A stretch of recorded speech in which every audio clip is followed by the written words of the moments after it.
This is an interesting sort of thing. Again, I want all of you guys to sort of move on from kind of, I don't know how to put this, novice. There's a sort of slang word for novices in computer culture, but I won't use it here. I'd like you to move on from sort of novice investing to being sophisticated and sort of a little bit more, professional. And the Fama French model is something that in, 17 years of hedge funds, I have not seen once.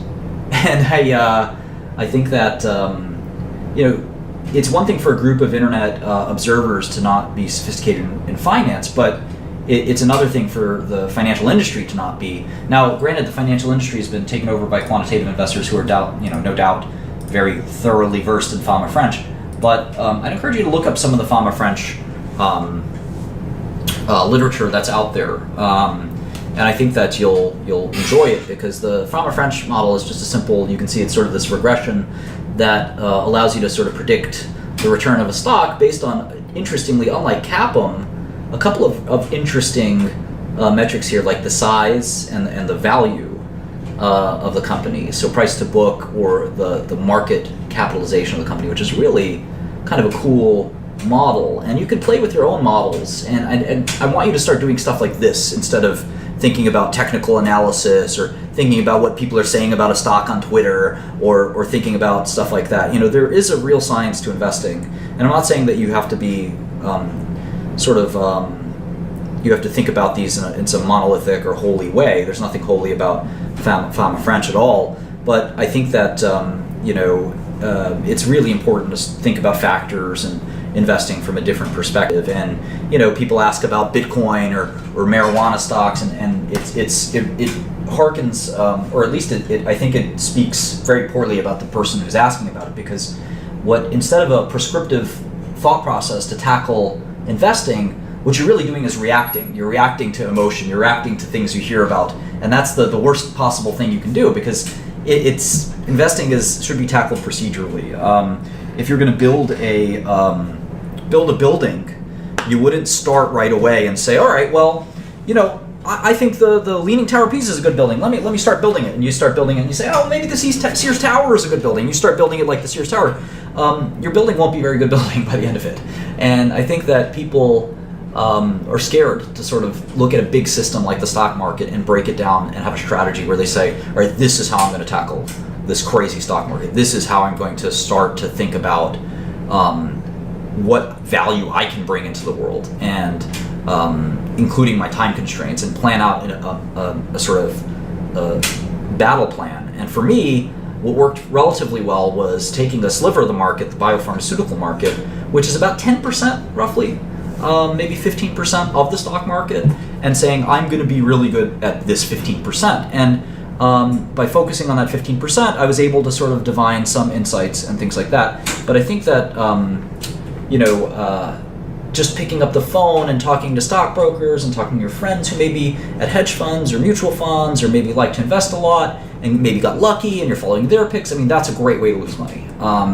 You're not taking a thoughtful approach to the market. And again, I encourage you to read the very arcane and dense things that get published, like in the Journal of Finance, which I think is one of the highest impact factor. If you guys don't know that term, impact factor is a pretty cool phrase. So finance, journal, impact factor.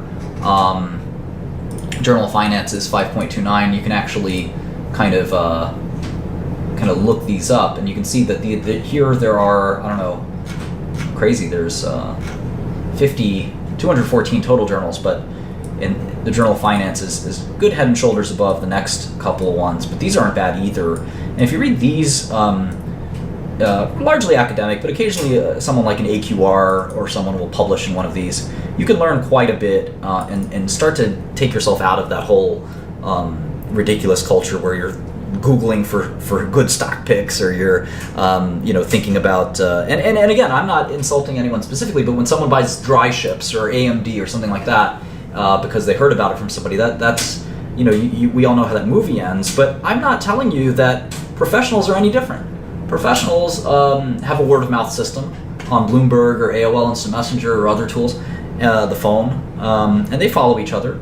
And I would tell you that a good portion of the world's money is invested this way. And the quant investors are kicking the butt of the fundamental investors, but that's not because quant is better than fundamental. It's because fundamental investors often don't have a process. Their process is, let me look at whatever Goldman Sachs is telling me to look at this morning, or what the guy at so-and-so hedge fund capital management is looking at this morning, and that's the error. Having a process that's mathematical and procedural and logical is sort of what I think makes the most sense. And some of these journals may help you, not specifically because you're going to employ fama French and make $1 zillion, but you may become more systematized, and I think that's what I'm trying to teach everyone in general.